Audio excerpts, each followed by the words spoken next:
What up, Creekers? What's going on? My work week is not over. I'm going to be working tonight. I'm going to work tomorrow, and I'm going to work tomorrow night and the next day and the next day and all through the week, because that's what I do. I work. I just work. We homeschool kids. We have 3. My wife, obviously, she doesn't work because she stays home with the kids, and we don't want them in the school system. We don't trust the school system.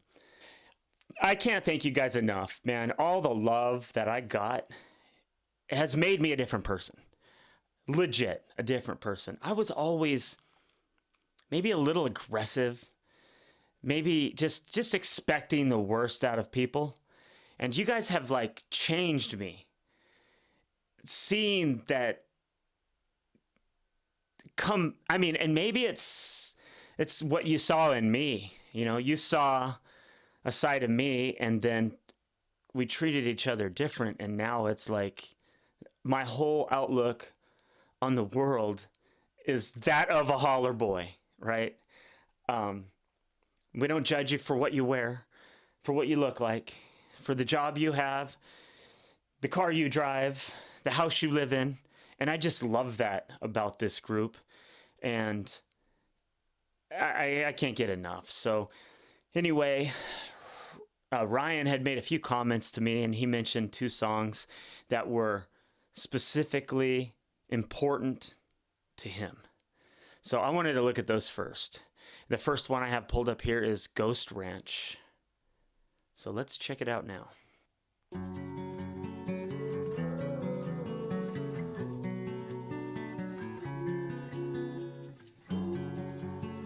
Amazing visuals again. There's smoke on a hill deep in the woods, coming from a run-down cabin. The lights come on when the rain pours down, and the tin roof's making racket. There's a tree stump burn with the lyrics of a song with no writer to be known. What did he say? One more time. All right, so we got a little cabin. Smoke coming out, and I gotta catch his next one. The lights come on when the rain pours down, and the tin roof's making racket. There's a tree stump burn with the lyrics of a song with no writer to be known. A tree stump burned with the lyrics of a song and no writer to be known. Boy, these headphones make a difference in these ears hearing it. That's amazing. I will say this too. When I listen to a song on my phone versus like really going in with the headphones, I mean, for those of you at home, some of you older people that maybe don't get much into some of the new innovations, and I ain't talking about headphones, but the quality headphones, like if you really get into Ryan's music, and even if you're going to listen to it on your phone, plug a good set of headphones in. I think I got a comment from a lady, and I apologize, I don't recall your name. I had a lot of comments from you guys. I got to them all, except for whatever happened in maybe the last hour. And I am going to always do that, because if you take the time to make a comment on my channel, I am going to either heart it or answer it back. And the reason I can't, and I end up reading them more than once, because I read them all when they come in, but I can't like it or throw a heart on it because it will disappear from the chain, and then I have to go through the video and try to find them all, and it's a whole shit show if I do it like that. So I'm just come back later, and I'm gonna get it because I want to read your comments. I mean, I've seen the way your comments affect my life. So, and I don't want to cheat myself from that. So, all right, we got a cabin, we got a fire, we got, okay,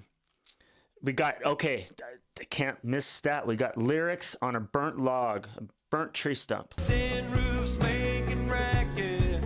There's a tree stump burn with the lyrics of a song with no writer to be known.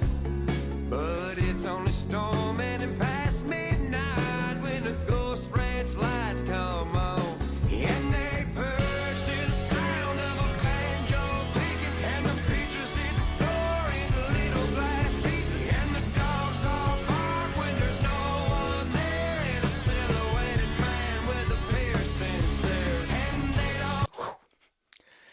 kind of gave me chills there. So I'm getting the vibe from this video and the title of the song that this is a cabin where maybe ghosts, spirits, something. Let's do some more.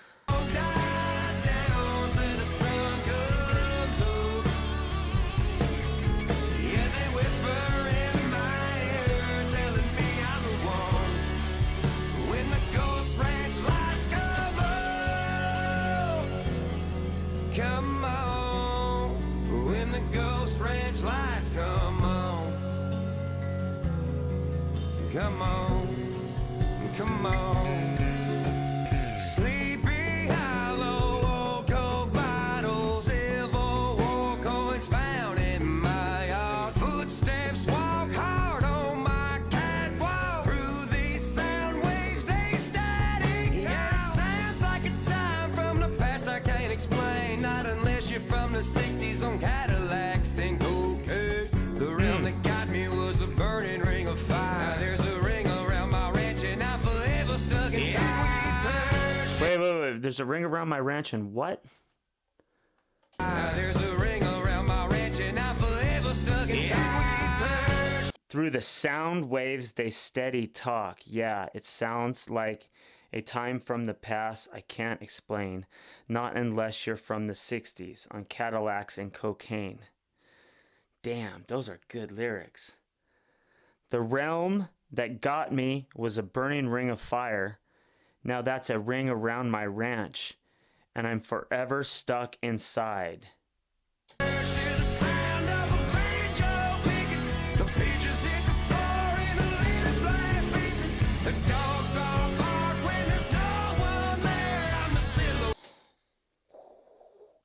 So clearly, I think Ryan's telling us this is sort of how he taps in,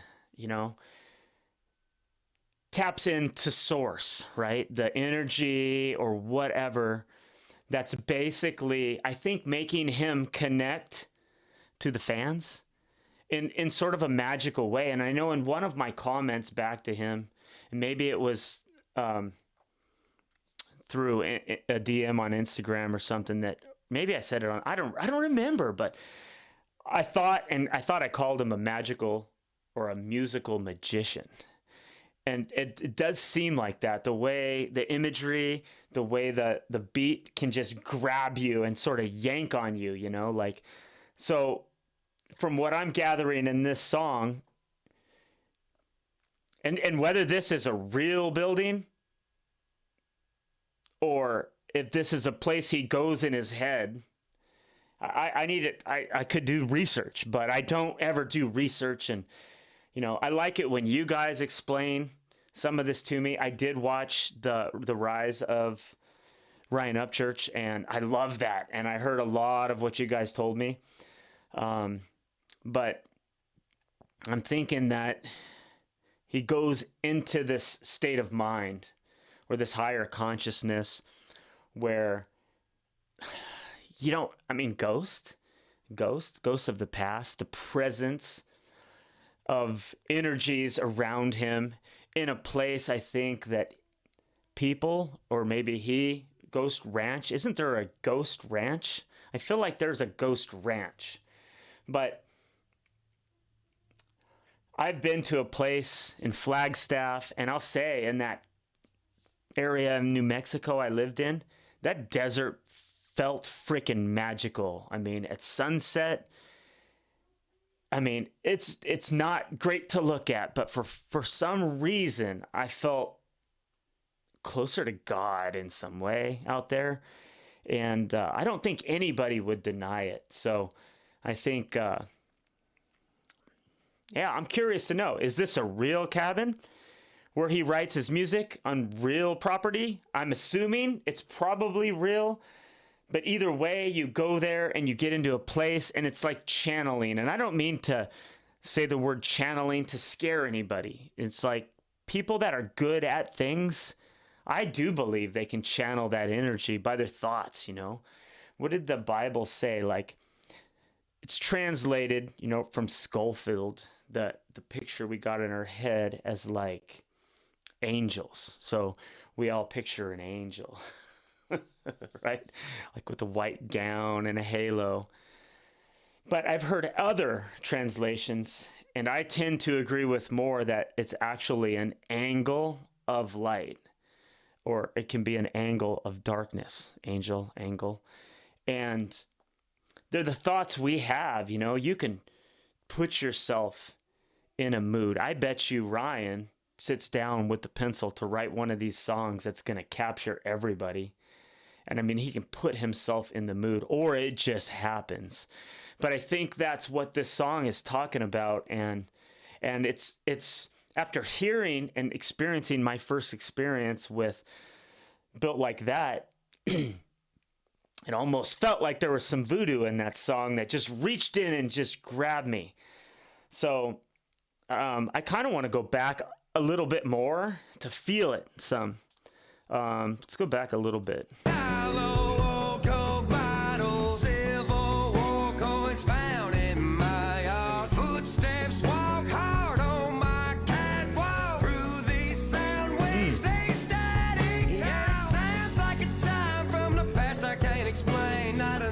From the 60s on Cadillacs and cocaine. The realm that got me was a burning ring of fire. Now there's a ring around my ranch and I'm forever stuck inside. We hear the sound of a banjo picking. The pigeons hit the floor in the little blast pieces. The dogs all bark when there's no one there. I'm the silhouetted man with the piercing stare. And we... Did he say he's the silhouetted? He's a silhouetted man with the piercing stare. That's cool. Because I think in the first bar he wasn't. Yeah. I think.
Whoa, hold up, dude. Hold up. Man.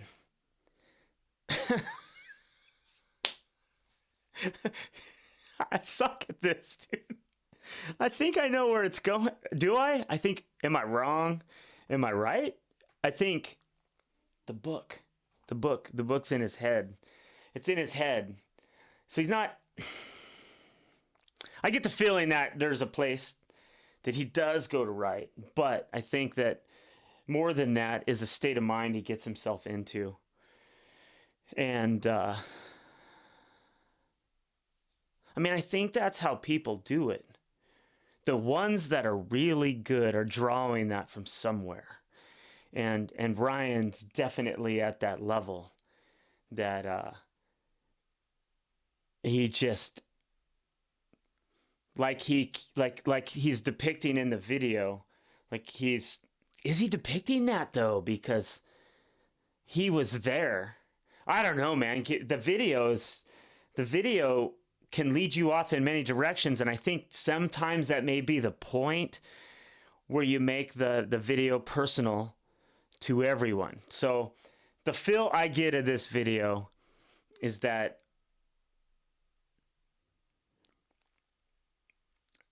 I feel a channeling. I feel a kind of channeling, like a place where he dials in to the energies around him, you know, and maybe his property has this history, this background, and we've all been to places like that. There's a place right down the road here in Round Rock where they've got these old, I don't know if they're Civil War era. They might be. They're very old log cabins, and they got like the adobe or the mud like crammed in between. They're very, very old. And just to be on the porch and to walk around the 4 or 5 of those buildings, you almost feel it. You know, you feel the history. And I don't know, you know, Ryan seems to tap in somehow, because these aren't your normal kind of lyrics typically. And I really need to hear more of this music. I'm ready to dive in hard. So anyway, there is Ghost Ranch. Let me know in the comments if he ever explained what this is really about. Yeah, man. I like the idea that he has property with some old cabin on it, and that he sits underneath kerosene lamps or candles or whatever and writes music like that, like, or at least gets that vibe and the idea for a song. Because I'm really into the spiritual idea of that, you know, and there's no doubt that's involved in most of his writing. It just comes, right? And I noticed in the rise of Ryan Upchurch, the documentary, I loved how he got started, you know, just being like a funny guy on YouTube. And, you know, my wife has watched a lot of the funny videos, like what was the one, dog beer? Showing my kids, they're all laughing. It's so funny. Like, he is funny. Anyway, guys, I'll just end it here and listen to another one. All right, late.